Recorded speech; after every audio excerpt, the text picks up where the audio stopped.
Não saber falar inglês é não estar preparado para ser enviado para as nações. Destrave a fluência no segundo idioma e fique fluente em inglês em até 6 meses. Clique agora no link da descrição. Aleluia. Glória a Deus. A paz do Senhor, minhas queridas. Que bom, que alegria estar aqui com vocês hoje. Vocês podem se assentar. Bendito seja o nome do Senhor. Eu e o João Lúcio estamos aqui com alegria no nosso coração. Num mês tão especial, nessa semana, especificamente dia 8, foi um dia tão celebrado e dia também de se questionar algumas questões sobre as bandeiras femininas do nosso tempo. A violência contra a mulher, o tráfico humano, são questões que estão acontecendo e a igreja tem que estar atenta aos movimentos da nossa sociedade, uma vez que o Senhor tem interesse na salvação de vidas. E nós precisamos de ter o nosso coração totalmente conectado com aquilo que o coração de Deus quer. E o Senhor quer alcançar pessoas, transformar famílias. E é tão interessante que a gente estava até falando sobre isso um pouco nos bastidores, de como nos últimos 20 anos, Deus tem dado às mulheres evangélicas em todo o Brasil uma oportunidade de, entre 15 e 20 anos, nós começamos a ver um movimento grande como nunca antes, de congressos para mulheres, simpósios para intercessoras, para mulheres, enfim. Começou a acontecer um movimento dentro da igreja e todo mundo começou a perceber isso. E as mulheres começaram a responder a esse movimento prontamente. Então, num ajuntamento de hoje, por exemplo, um dia de semana, um dia de trabalho para muitas, você pensa, não, poucas, se fosse um evento para homens, e eu não estou dizendo isso desmerecendo os homens, nós temos características diferentes, nós não estamos numa disputa por poder, nós estamos no plano de Deus, que é um cooperar com o outro, valorizando essas diferenças como forças e não como fraquezas. Então, quando a gente vê os homens, quando eles são, às vezes, convocados para uma emergência assim, tem que ter um churrasco, tem que ter um futebol, tem que ter um atrativo a mais, né? E as mulheres não, as mulheres prontamente respondem. E dá para a gente entender, então, por que Jesus convocou tantas mulheres, como ele atraía as mulheres, como ele deu voz às mulheres. É tão interessante que a mulher, ela sofre o estigma de ser mulher, principalmente no Oriente. Ainda hoje a gente vê as mulheres cobertas pelas burcas, a gente vê as mulheres sem voz nenhuma. Em algumas localidades, em algumas nações, é proibido a mulher falar em público, é proibido a mulher estudar, fazer um curso superior, é proibido. Algumas mulheres são mortas por causa disso. Então, a gente vê que ainda no mundo, em pleno século XXI, ainda acontece isso. E esses lugares onde a mulher é estigmatizada, normalmente, gente, a mulher é estigmatizada porque ela é tida como motivo do mal no mundo. Se a gente olha para a palavra de Deus, a gente viu que a serpente, no jardim, ela seduz a mulher. E ela vem com um projeto de poder para a mulher. E ela fala assim, mas como é que Deus falou? Que não é para comer da árvore, do fruto do conhecimento do bem e do mal. Mas é claro que você não vai morrer. Você vai ser como Deus. Essa é uma proposta de poder. E muitas mulheres hoje continuam dando ouvido para a serpente. E elas continuam recebendo as propostas de poder.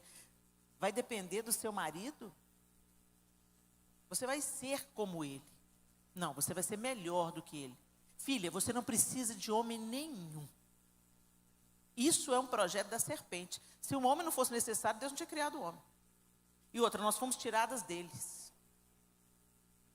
Então é tão interessante como o século vai propondo para a gente um projeto de empoderamento feminino, não de um jeito à luz da Bíblia. Quer falar em empoderamento?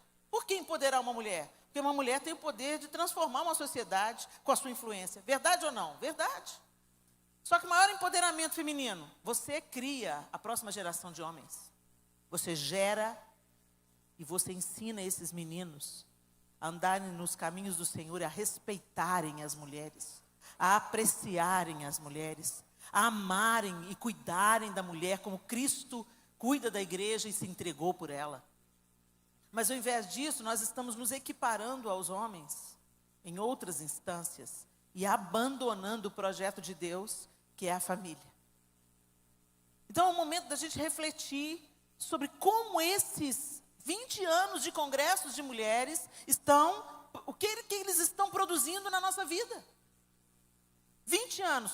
Se nós mulheres estivéssemos absorvendo tudo que o Senhor quer nos dizer, porque Jesus chama as mulheres para o seu ministério. Se por uma mulher entrou o pecado, por uma mulher entrou o Salvador do mundo.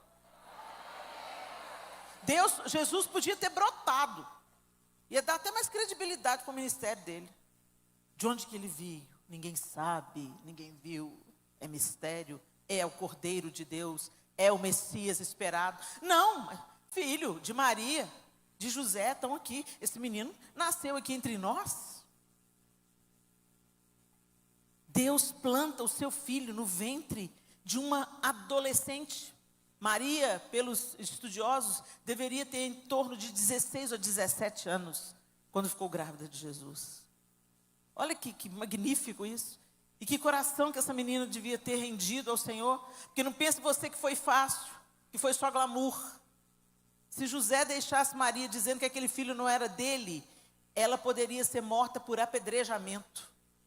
Morava em Nazaré, gente. Nazaré tinha cerca de 800 pessoas. 800 pessoas é uma vila bem pequenininha. Dá o que falar. Você já imaginou as Candinhas fazendo as contas? Peraí, casou quando? Juntou com José desde quando? Peraí, março, abril, maio, junho. Já vai nascer o neném? Imagina o que essa moça suportou, né? No momento que ela vai consagrar Jesus no templo, ela recebe uma profecia, uma espada vai atravessar o seu coração. A gente não tem ideia do que Maria passou. E Deus confia o projeto de salvação no ventre de uma mulher. Que coisa extraordinária, elevada. Deus, no simples fato da encarnação através do ventre de Maria, Deus eleva o status da mulher novamente. Deus está dizendo com isso, Jesus vai reconciliar a mulher com Deus. Entrou por uma mulher, o pecado começou com uma mulher, salvação vai começar com uma mulher. Que coisa magnífica, né? E o cuidado de José com essa mulher. Porque José era da casa de Davi. Então quem dava nome ao filho de Davi era a linhagem paterna. Era por José que ele era filho de Davi. Olha que Deus perfeito. Um não é mais importante que o outro, um está concorrendo poder com o outro, um não é maior que o outro. Os dois eram necessários para o projeto de salvação. Uma família, o primeiro projeto de Deus, mais uma vez funcionando e acolhendo o seu projeto de salvação. Começou com uma família lá no Éden, e o projeto de salvação estava começando com uma família. Olha que coisa grandiosa, gente. E a mulher é parte integrante desse projeto. E Jesus chama as mulheres para perto de si. E a Bíblia diz, o Evangelho de Lucas mais especificamente, que as mulheres serviam ao Senhor com seus bens. Com seu dinheiro, elas serviam a Jesus, elas alimentavam os discípulos. Elas serviam com o seu trabalho, com o seu dinheiro. Elas estavam ali totalmente rendidas em torno de Jesus. E Jesus dá voz para essa mulher que naquela sociedade não tinha voz. Não foi o movimento feminista, foi Jesus Cristo. Ele deu voz à mulher. E ele chama aquela que tocou, extraiu o poder da roupa dele, ele fala, quem que me tocou? Vocês acham que Jesus, se ele desse uma olhada bem para a cara de cada um, ele não ia saber quem é que tocou? Mas ele queria dar voz para aquela mulher. Quando ele se apresenta ressurreto, ele se apresenta primeiro para um dos seus discípulos? Não, ele se apresenta para as mulheres que foram ao túmulo. Então Jesus inclui novamente a mulher. E a mulher é recolocada no lugar que ela havia perdido. No entanto, nós continuamos tendo dificuldades com a serpente. Tendo dificuldades com as propostas desse século. Tendo dificuldades com os projetos de poder que nos são entregues todos os dias. 20 anos, e o que nós fizemos? O Brasil está mais santo? Mais rendido? Os casamentos estão mais felizes, mais estruturados? Então tem alguma coisa muito errada. Não basta a gente ouvir. A gente vai ter que praticar. Não basta você ser treinada. Você pode saber a Bíblia de capa a capa, de cor e salteado. Se você não viver, não vale de nada. E nós estamos vivendo em épocas de muitas teorias, mas pouca prática. E o Senhor está nos convocando como um exército para a prática. E a primeira prática cristã, gente, o primeiro fazer cristão é oração. Por isso que a palavra ação, ela está dentro da palavra no português, oração. Às vezes a gente fala, vamos orar. A pessoa, mas só orar? Só orar? Tem lugares que a gente não entra, senão pela oração. Mas por que a gente menospreza essa arma poderosa que a gente tem? Porque a gente lê a palavra, mas não pratica. Porque a Bíblia fala, orai sem cessar.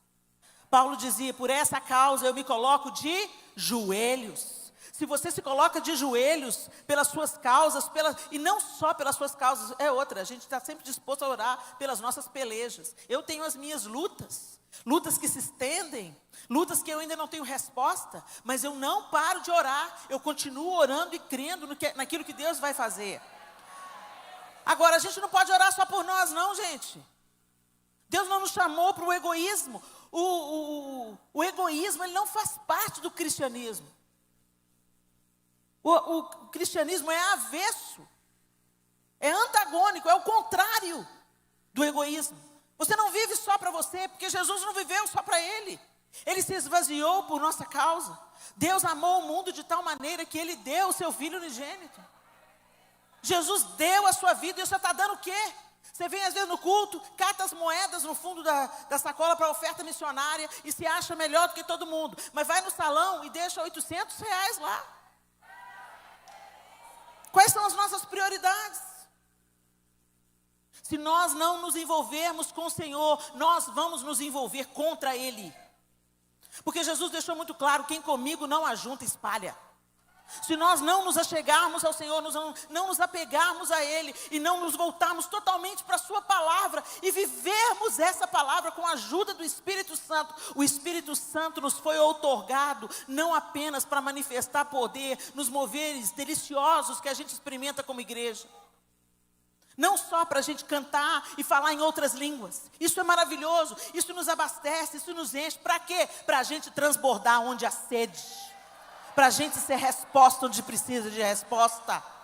Eu não acredito no movimento do Espírito que seja apenas uma catarse emocional, onde a gente roda aqui dentro de casa, mas chega lá fora, tem a língua grande, tem a palavra que oprime o outro, ou faz vistas grossas para as necessidades dos nossos irmãos. Gente, quando a gente vive assim, a gente está fugindo do nosso propósito, porque Deus falou, não é bom que o homem esteja só, far-lhe-ei uma auxiliadora, que lhe seja idônea.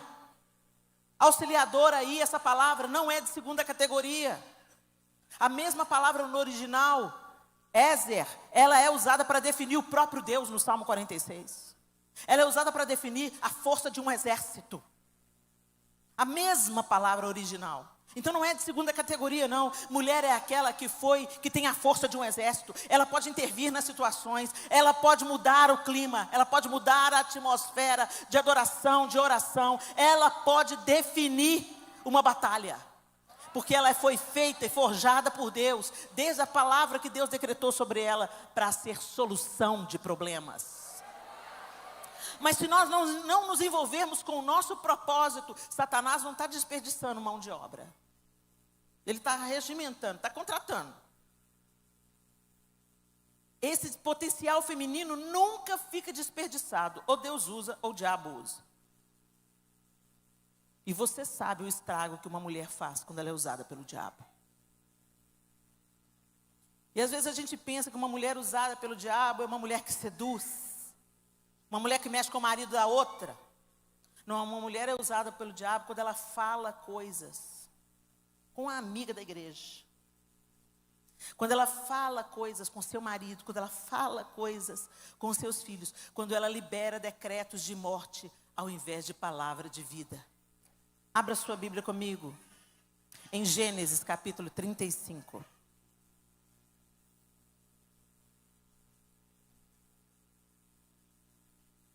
Gênesis 35. E nós vamos ler a palavra do Senhor a partir do verso 16. Eu estou usando a Nova Almeida atualizada, é a minha versão. Nova Almeida atualizada. Gênesis 35, 16, a palavra do Senhor diz assim: partiram de Betel, e havendo ainda pequena distância para chegar a Efrata, Raquel deu à luz um filho, um parto que foi muito difícil. Em meio às dores, a parteira disse a Raquel: não tenha medo, pois você ainda terá este filho. Ao sair-lhe a alma, porque morreu, deu ao filho o nome de Benoni. Mas seu pai lhe chamou Benjamim. Assim, Raquel morreu e foi sepultada no caminho de Efrata, que é Belém. Jacó levantou uma coluna sobre a sepultura de Raquel. Essa é a coluna da sepultura de Raquel até o dia de hoje. Então Israel partiu e armou a sua tenda, além da torre de Éder. Senhor, essa é a sua palavra. Nós te pedimos que ela não seja apenas ouvida nessa noite, mas que ela mude a nossa maneira de pensar e que um novo jeito de pensar gere em nós novas atitudes diárias. Em nome de Jesus, pelo poder do teu Espírito. A gente já conhece esse episódio. Raquel, quando eu era adolescente, eu costumava ver Raquel com um certo deslumbramento. Raquel, linda. Ficava uma raiva de Lia. Eu pensei, Lia, o que tinha que entrar Lia nessa parada? Né? Mas aí a gente vai amadurecendo. E a gente vai entendendo a palavra de Deus, a gente vai perdendo aquela ilusão romântica de filme da Disney ou de Hollywood. E a gente entende, gente, quando a gente vai lendo a Bíblia, que primeiro, Lia foi colocada nessa situação independente da vontade dela. A mulher não tinha vontade. O pai dela, usando de má fé, entrega uma filha no lugar da outra. E quando Jacó percebeu, já era tarde demais, ela já era mulher dele. Você já imaginou o que Lia sentiu no dia seguinte, quando viu a decepção no olho do primeiro homem da vida dela? Primeiro e único homem da vida dela? A rejeição que essa mulher sentiu? A Bíblia diz que Jacó amou Raquel desde a hora que pôs os olhos nela. Então a bicha era bonita. Que homem é assim, né, gente? Levado pelas aparências. É fato, é biológico. Eles primeiro olham a capa, depois eles vão conhecer o material. Não se sustenta, né? A beleza não sustenta. Às vezes é uma mulher linda, quando abre a boca, beleza passa, a beleza muda, né? A beleza não sustenta. Mas Jacó estava totalmente envolvido com Raquel. Achou ela bonita. Se atraiu e já se apaixonou. Tem que trabalhar? Vamos trabalhar. 7 anos trabalhou por ela. Depois veio a irmã mais velha. Mas é interessante, eu queria chamar a sua atenção para essas duas. Lia. Do ventre dela veio a tribo de Levi. Do ventre dela veio a tribo de Judá.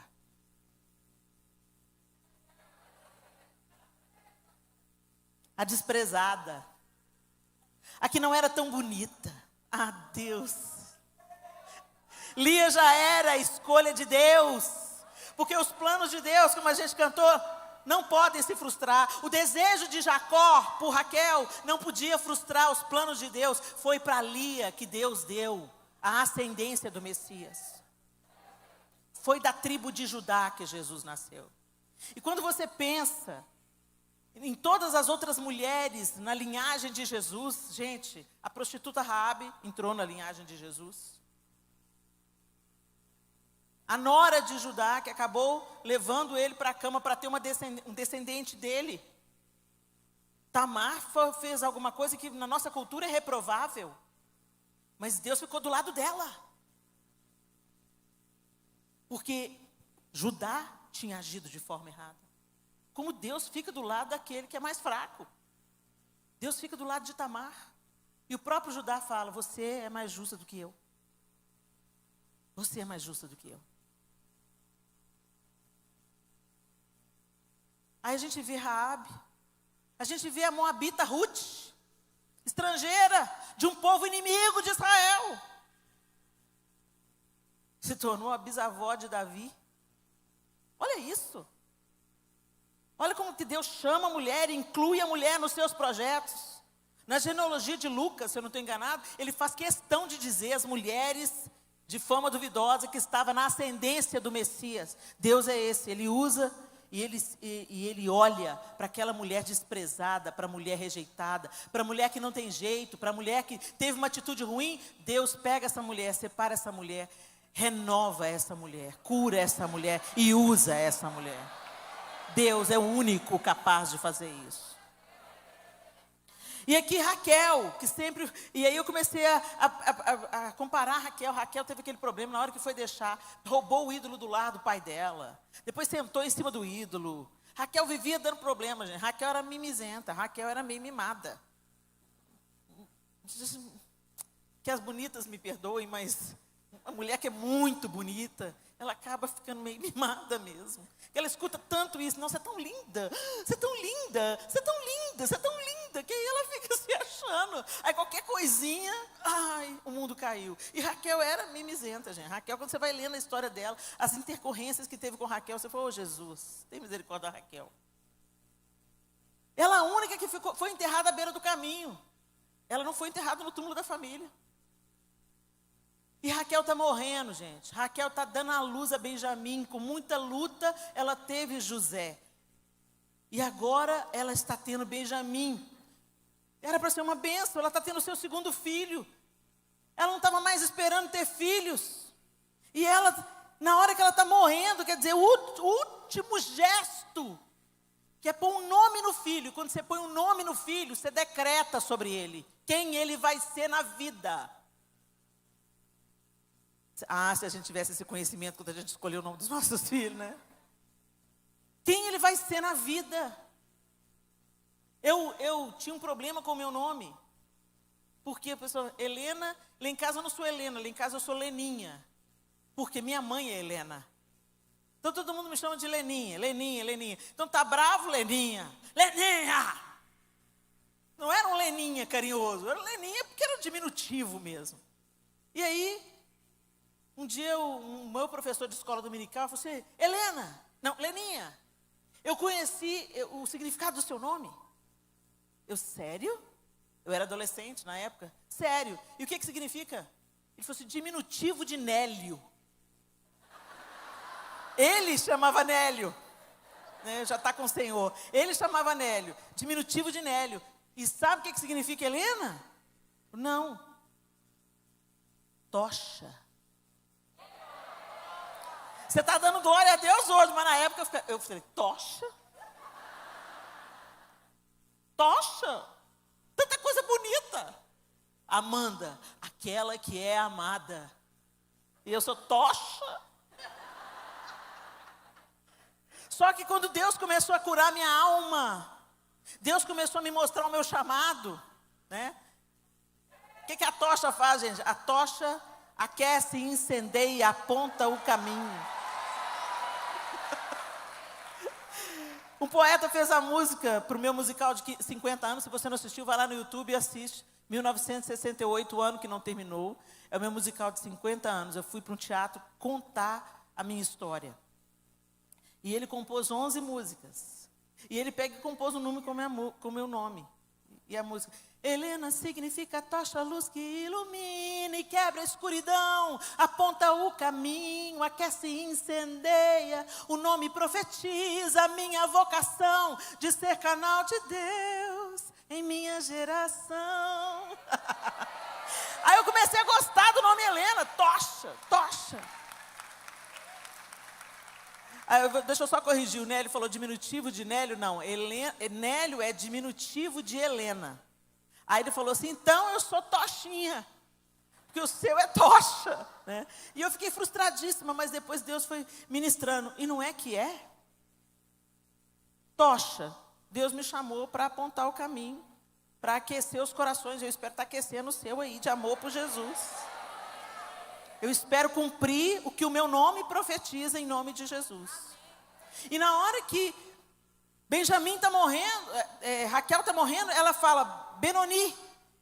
Benoni significa filho da minha tristeza, ou filho da minha aflição. Você já pensou uma pessoa carregando esse nome para o resto da vida? O filho da tristeza, o filho da aflição. Oh vida, oh céus, oh azar. Mas tinha alguém que podia e tinha autoridade para mudar esse decreto. Não interessa como você chama, minha linda, Deus muda o decreto do seu nome. Ele te dá um novo nome. Mesmo que a sua identidade, o significado do seu nome não tenha muito a ver, busque em Deus, porque Ele tem um novo nome que aponta o seu propósito.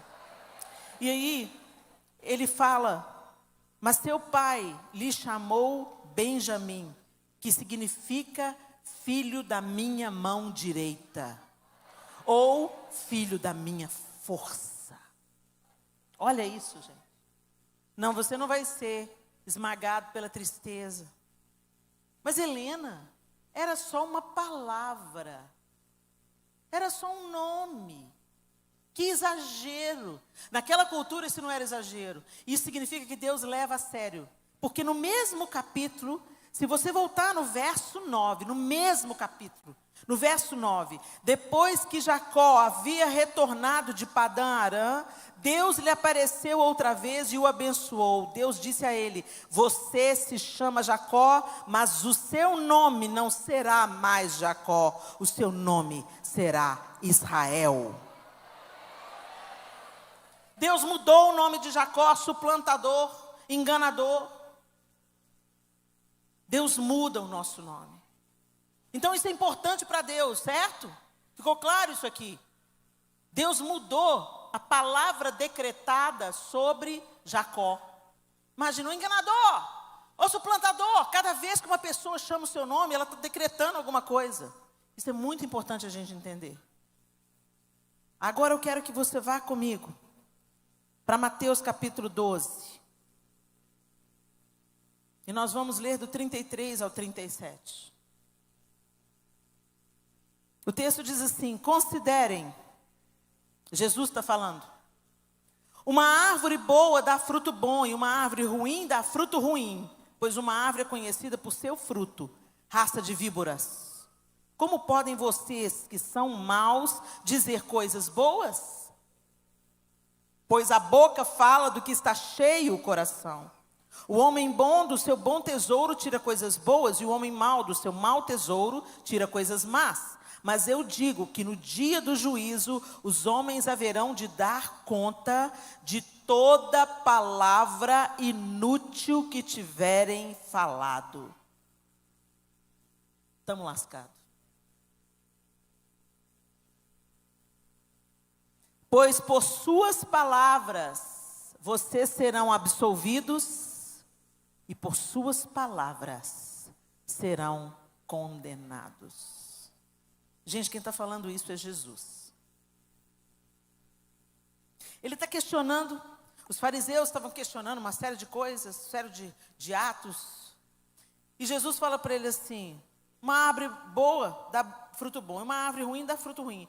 Pois uma árvore é conhecida por seu fruto. Raça de víboras. Como vocês podem, que vocês são maus, dizer coisas boas?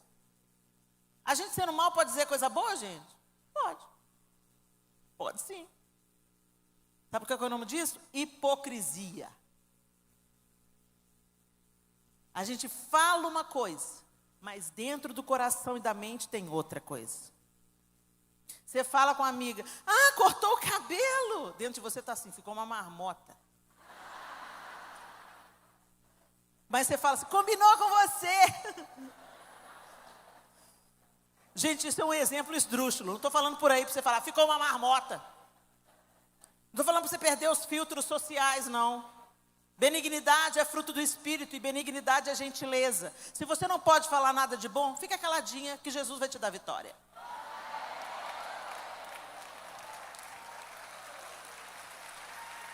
Mas se não puder falar nada de bom, não finja. Não seja hipócrita. O Senhor despreza a hipocrisia. A única, sabe, ele chamou de raça de víboras. A doçura em pessoa, a personificação da paz, o príncipe da paz. Chama de raça de víboras. Quem fala uma coisa, mas pensa e sente outra. Quando Samuel veio ungir um novo rei sobre Israel, Deus falou, vai para Belém, porque eu quero ungir um novo rei, eu tenho rejeitado Saul. Quando ele chega para ungir, ele vê o primeiro filho de Jessé, Eliabe. E ele olha para Eliabe, compara com Saul, né? Porque é assim que a gente faz, a gente compara. Aparência de Eliabe, porte de guerreiro, devia ser alto igual Saul, ter porte de rei, andava como rei, comportava como rei. Eu fico imaginando Eliabe, todo bom da boca.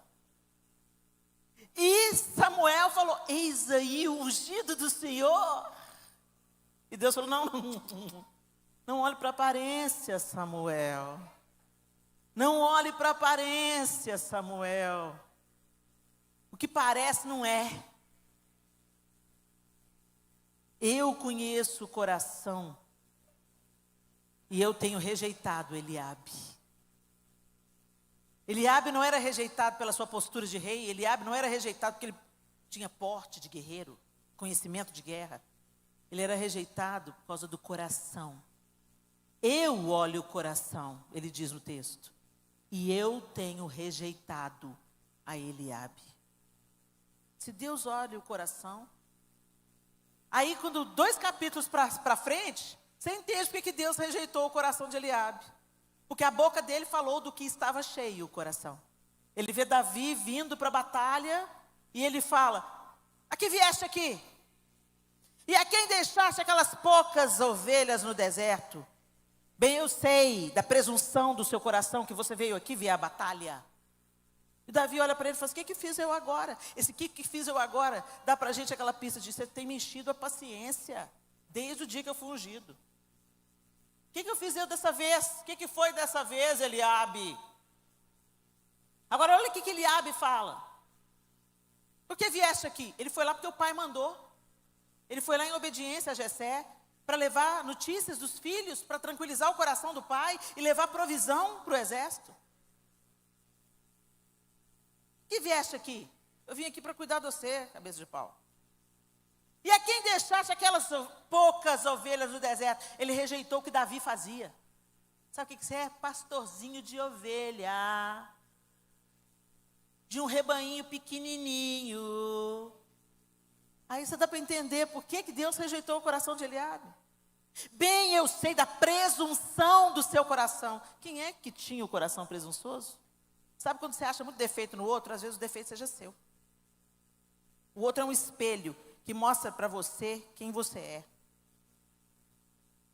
Você começa a atacar a pessoa quando você vê, aquilo que você está atacando é quem você verdadeiramente é. Tem misericórdia de nós, Senhor. Que vieste aqui para ver a batalha. Se ele foi lá ver a batalha, o que tinha de presunção nisso? Ele foi lá ver a batalha, ok? Era um jovenzinho, admirado da força de um exército. Eu quero ver a batalha. Mal sabia Davi que naquele dia um gigante ia parar nas suas mãos. Agora você imagina a raiva de Eliabe. O coração dele foi revelado. O coração de Saul e tantos outros corações que Deus rejeitou. Parecia uma coisa, mas não era. Deus detesta a hipocrisia.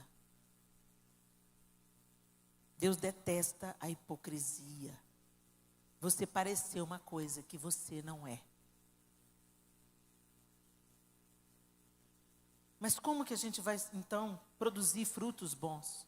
Como é que sai palavra verdadeira da nossa boca? Como é que a palavra que a gente decretar vai ser vida, esperança, amor, consolo? verdadeiramente, sem sermos hipócritas. Que você pode até tentar, no seu esforço. Dura um tempo. Quando você pensa que não, seu coração está peludo de novo, e você está só falando as coisas por ética, não por amor genuíno.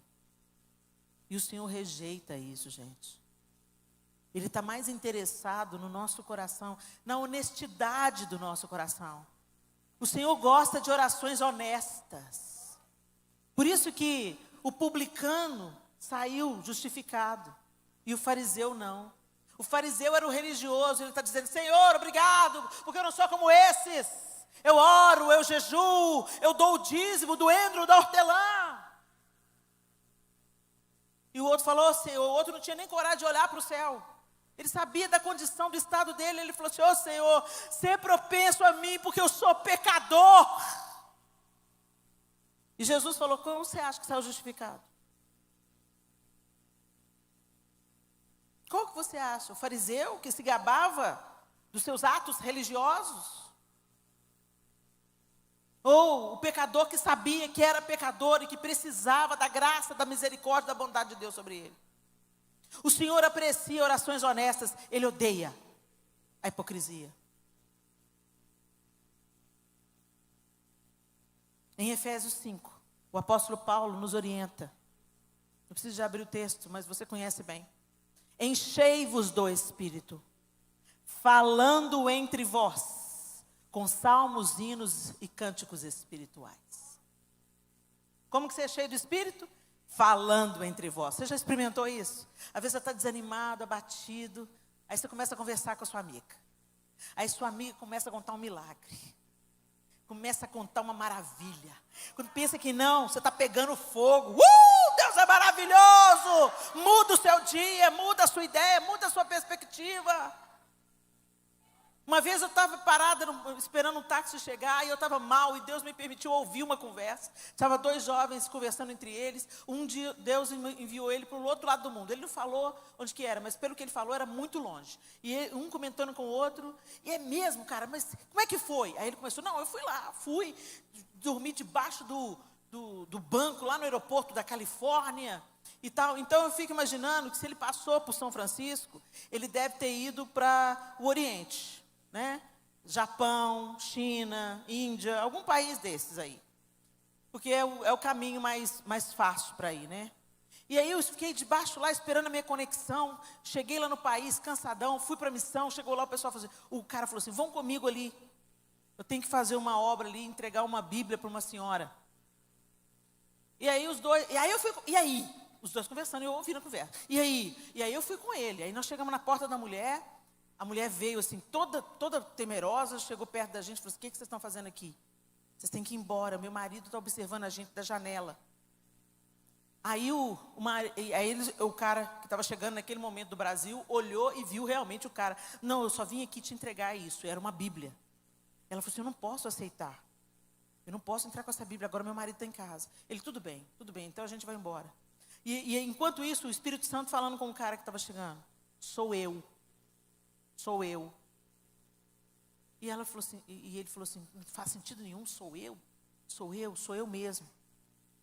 E ela virou e falou assim: olha, não sei o que significa. Fala para ela, que Deus está mandando eu falar para ela que é Ele mesmo. Aí o cara traduziu para a mulher começou a chorar. E isso, eu estou contando para vocês, e ele contando para o cara, e eu assim: não chega não, táxi, não chega não, que eu quero ver o fim dessa história. E eu falei assim: então contou para ele. E aí ela começou a chorar. Ela começou a chorar e falou assim: era essa a resposta que eu estava esperando. Porque Ele tem se mostrado a mim nos sonhos. Ele tem aparecido e conversado comigo nos sonhos. E eu falei com ele: Senhor, se o Senhor mesmo, se o Senhor é o Deus verdadeiro, por favor, me fala de alguma maneira. E a frase que ele mandou dizer: sim, sou eu mesmo. Aí o cara falou assim: e aí, cara? E aí não sei de nada. Saí de lá, a mulher ficou chorando e rindo ao mesmo tempo. Eu saí e aí Deus falou comigo: agora pode voltar para o Brasil. Eu fui para lá para fazer missão, cara. E Deus mandou eu voltar para o Brasil. Aí eu estou aqui de volta. Aí eu fiquei, meu Deus, o Deus que tirou uma pessoa do Brasil para levar lá do outro lado do mundo para falar, sou eu mesmo. É o Deus que vê tudo, sabe tudo e ama demais. Aí eu fui consolada na minha dor. Eu fui consolada na minha dor, eu fui cheia do Espírito Santo, e eu comecei, meu Deus, por que eu estou lamentando? Por que eu penso que o Senhor não está ouvindo? O Senhor está ouvindo, só não chegou o seu tempo, eu fico firme aqui, Senhor, confiando e orando, confiando e orando, confiando e orando, e dando graças ao Senhor, porque o Senhor sabe tudo que faz. Gente, aí eu entrei, aí chegou o táxi, acabou a história, e eu estava assim, pegando fogo, eu estava cheia do Espírito, porque eu ouvi uma conversa cheia do Espírito, eles estavam falando entre eles, com salmos, hinos e cânticos espirituais, eles estavam se regozijando, eles não tinham ideia, que a conversa entre eles, Deus estava falando comigo. Eu entrei dentro do táxi, falei de Jesus para o taxista, eu estava tão cheia do Espírito. Eu sou muito tímida para uma abordagem evangelística, assim, tete a tete. Eu entrei, moço, como é que está a sua vida com Deus? E fui falando de Jesus até chegar lá em casa.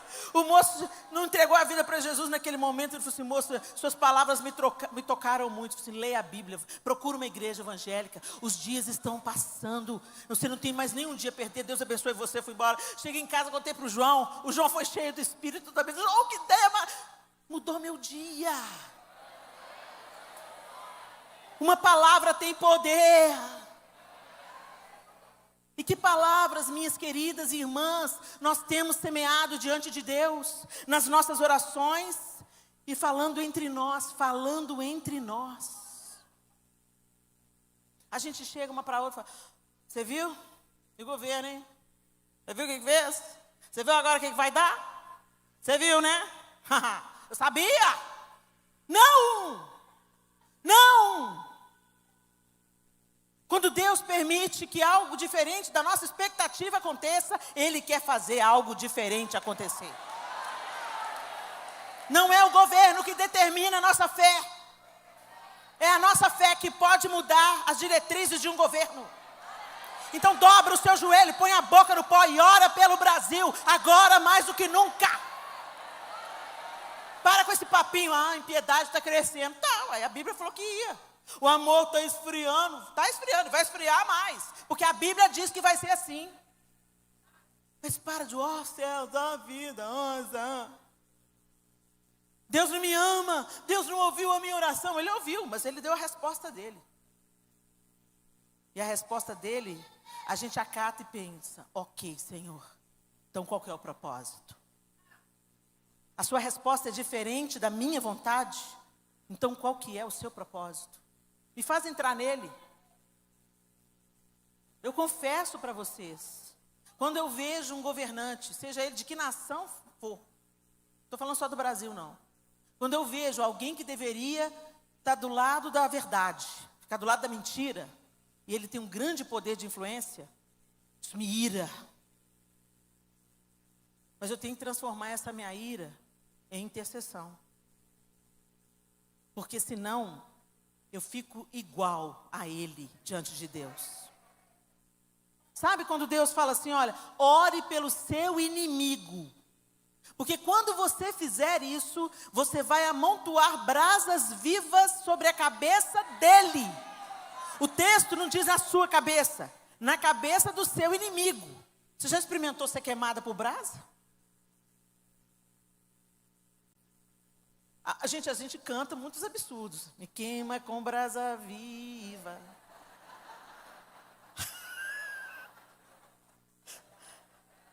No natural, gente, você já experimentou ser queimado por brasa? O que o texto está dizendo é você vai amontoar brasas vivas sobre a cabeça dele. Na prática, o que significa isso? Ou você aumentou o juízo sobre ele, porque a partir do momento que você não sucumbiu ao ódio, e você tomou diante de Deus uma postura de interceder pelo seu adversário, você já ficou em vantagem em relação a ele. Você está fazendo o que é certo. Ele está fazendo o que é errado, mas você está fazendo o que é certo. Clamando a mim que posso mudar o coração humano.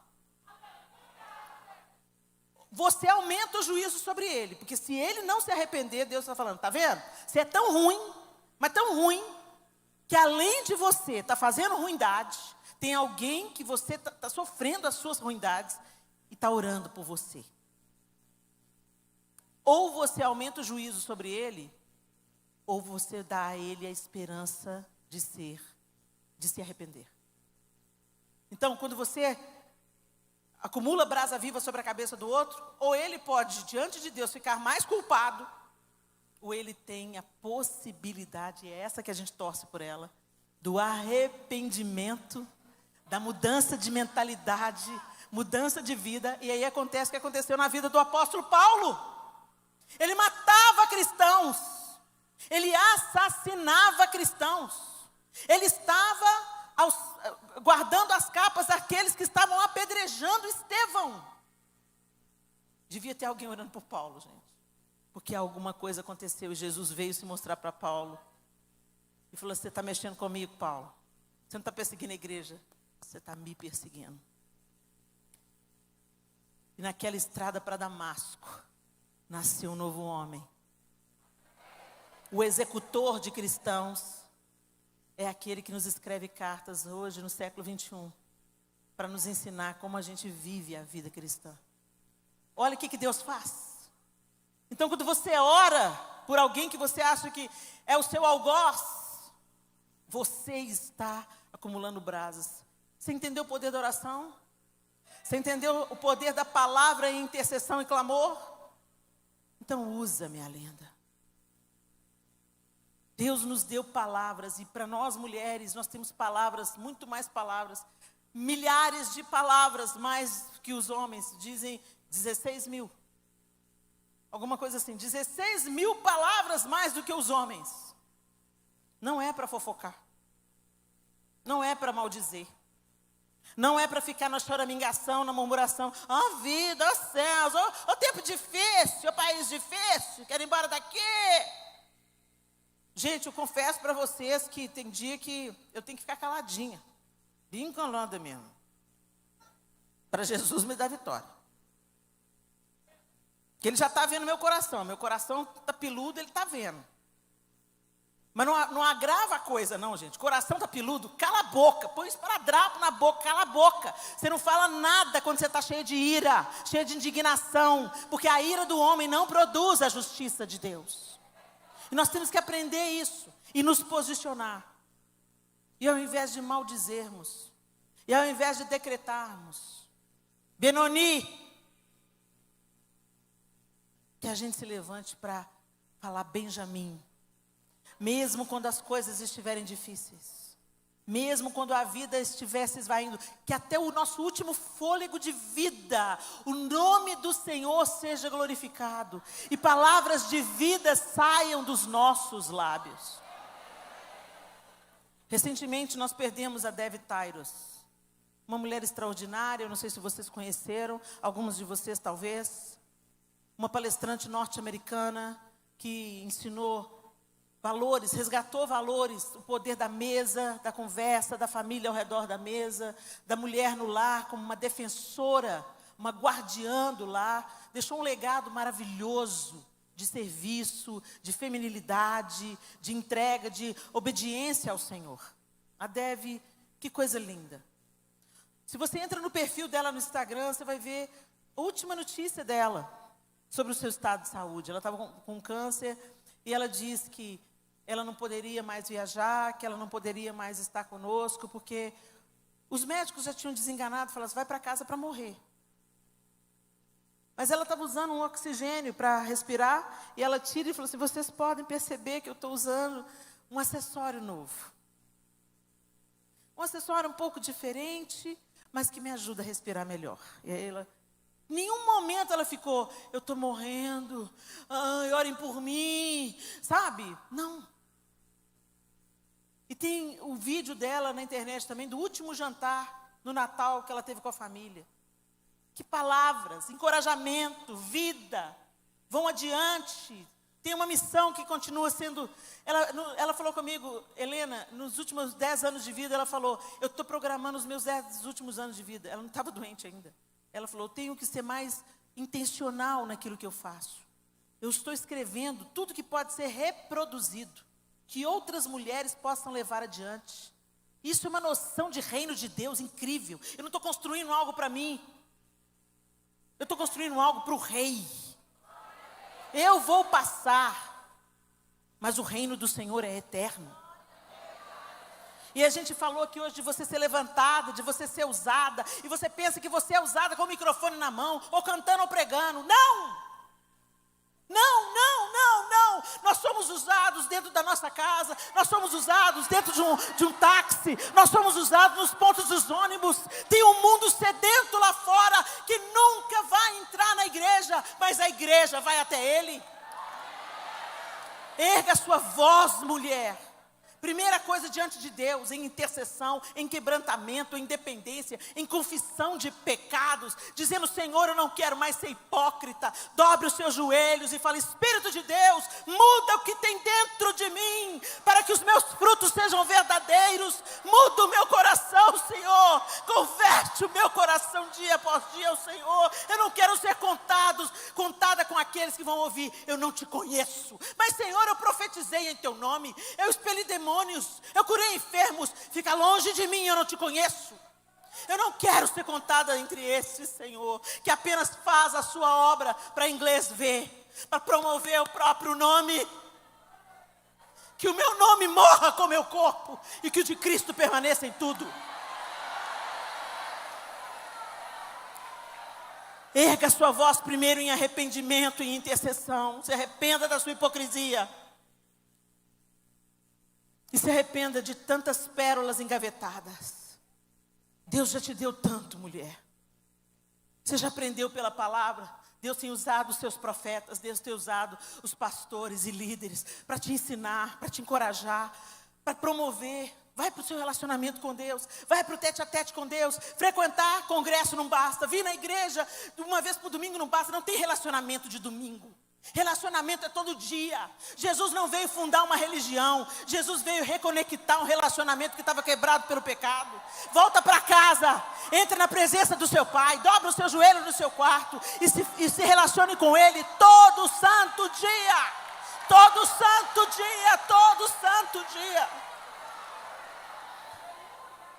E aí você vai ver a mudança que isso faz na sua vida. Na religião, nós só construímos aparência, frutos de plástico. Pensa que é verdadeiro, bonito fruto. Quando você chega perto e apalpa, é plástico. O fruto que Deus dá alimenta, sacia a sede, sacia a fome. E só o Espírito produz em nós, a partir de um relacionamento com Deus. Se você não está no relacionamento, você está na religião. E a religião não te salva. Você pode ter uma vida certinha, a vida inteira, sua justiça não te salva. Senão Jesus não precisava morrer. Era só ele falar: conserta a vida, anda direito, está tudo certo. Quando eu entro para o caminho da santificação, eu entro por amor. Eu entro pelo meu próprio bem. Que quem vive uma vida santa, colhe dos frutos da sua santidade. Nós é que comemos dos frutos das nossas escolhas. Não é Deus, Deus já é santo. Ele não precisa da nossa santificação para ele ficar mais santo. Ele está estabelecido, gente. Quando nós nos santificamos, nós nos beneficiamos da santidade. Por isso que Deus falou: sede santos, porque eu sou santo. E ninguém vai ver a Deus sem santidade. Então, nós precisamos de entrar no processo de santificação. E esse processo é de dentro para fora. Não é ética. Não é ética. O fruto responde ao impulso. Quando alguém te agride, como é que você reage? Isso é fruto. Se você reage com mansidão, domínio próprio, olha o fruto aí. Fruto do Espírito é isso: amor, alegria, paz, longanimidade, benignidade, mansidão, domínio próprio. Nós precisamos de buscar, minhas queridas, que da nossa palavra, da nossa boca saiam palavras de vida, decretos de vida, começando pela nossa oração. Eu me arrependo, eu preciso de Ti, eu me coloco ao Seu dispor.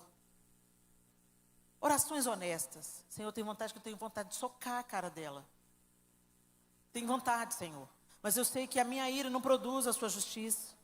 Então eu quero orar por ela, apresentá-la diante do Senhor e falar: Senhor, abençoa ela, prospera ela. Muda o coração dela, inclina o coração dela ao senhorio de Cristo. Quando você ora pelo seu inimigo, você fica leve. É impressionante o processo. É impressionante na obediência. Deus não manda nada, gente, para nos punir, não. Deus não manda você fazer alguma coisa para te punir.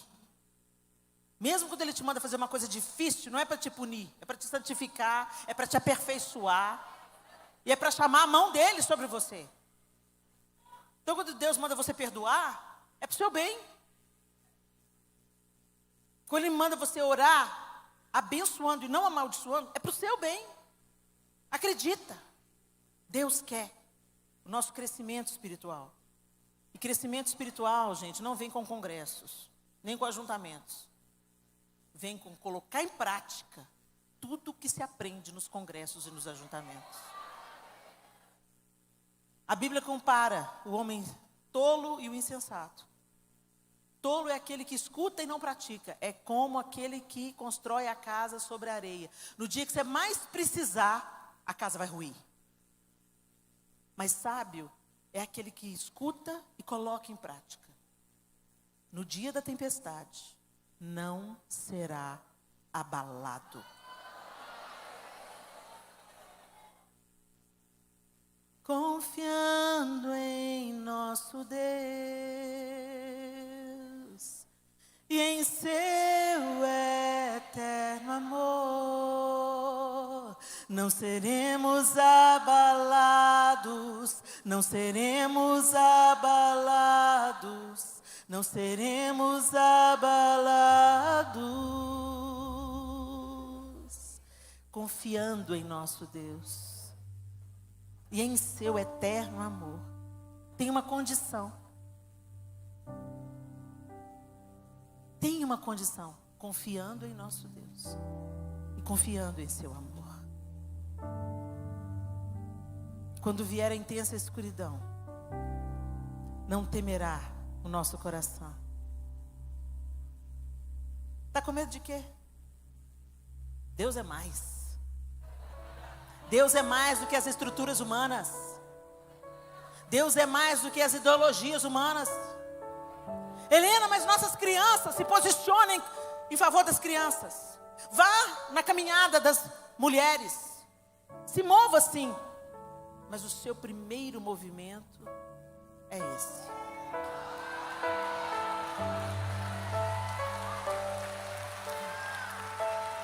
Ah, quando o povo de Deus ora. Mas Helena, a gente orou. Continua orando. Quem disse que é para parar? É sem cessar. É sem cessar. Às vezes as circunstâncias não mudam, mas Ele está na fornalha. Ele não livrou Sadraque, Mesaque e Abednego. Ele entrou com eles. Porque tinha um testemunho para ser dado. Tem um quarto homem lá dentro. Tem um testemunho da igreja do Senhor no Brasil para ser liberado. Tem algo diferente nesse povo. Eles apanham, eles são cerceados, eles são cancelados, mas eles continuam amando, eles continuam servindo, eles continuam orando, eles continuam confiando no seu Deus. Quando vier a intensa escuridão, não temerá o nosso coração. A esperança nasce como a luz. Deus é por nós, Ele é o vencedor.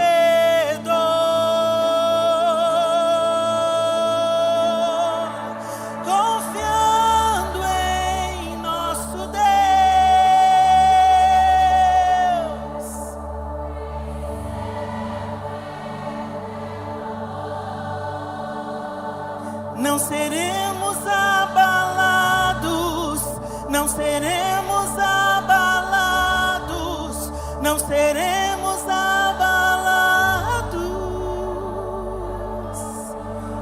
Não interessa a sua circunstância, minha irmã, não interessa o colapso na economia, não interessa a circunstância, o cenário.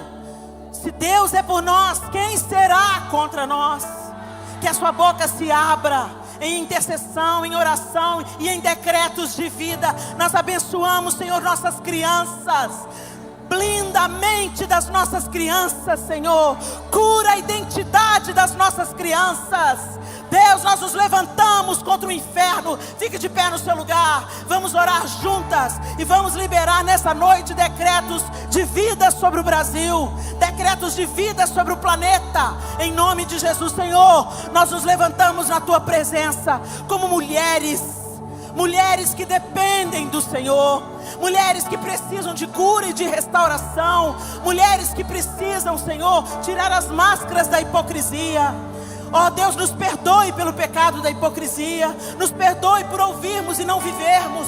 Lava-nos com teu sangue nessa noite, pois nós queremos nos levantar a favor das nossas crianças. Ó Deus, que cesse no Brasil, em nome de Jesus, toda doutrinação na identidade dos nossos filhos e filhas.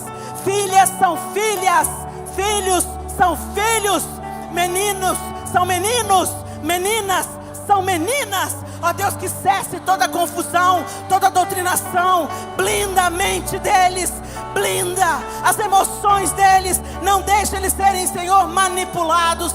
Protege, Senhor, livra do abuso sexual, livra do tráfico humano. Senhor, coloca anjos ao redor das crianças. Coloca anjos ao redor das crianças e livra do abuso sexual dentro da própria casa. Livra, Senhor, joga luz onde há trevas. Joga luz onde há trevas. Senhor, muda as políticas públicas. Levanta justos na política. Levanta justos, homens e mulheres do Senhor, para legislarem a favor da infância no Brasil. Que cesse a prostituição infantil, em nome de Jesus. Senhor, nós abençoamos e decretamos vida sobre o Palácio do Planalto. Deus, em nome de Jesus, nós te pedimos, tem misericórdia do Brasil. Tem misericórdia, Senhor. Salva-nos, ó Deus, e levanta a tua igreja nesse tempo como voz profética sobre a nação, em nome de Jesus. Não nos deixe apáticos, não nos deixe desanimados dentro da nossa própria casa, Senhor. Nos levanta como intercessoras pelos nossos filhos, ó Deus, os filhos que estão longe dos teus caminhos.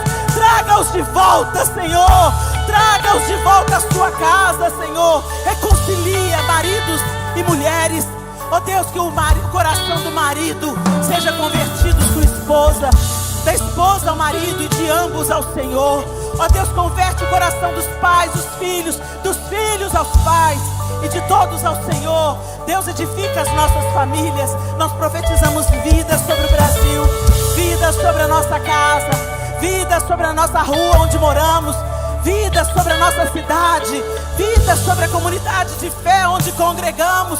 Alinha o que está torto, conserta o que está errado, Senhor, em nome de Jesus. Em nome de Jesus, sopra o teu vento nas nações da terra. Fortalece a tua igreja nos países perseguidos. Ó Deus, visita os encarcerados com liberdade de espírito.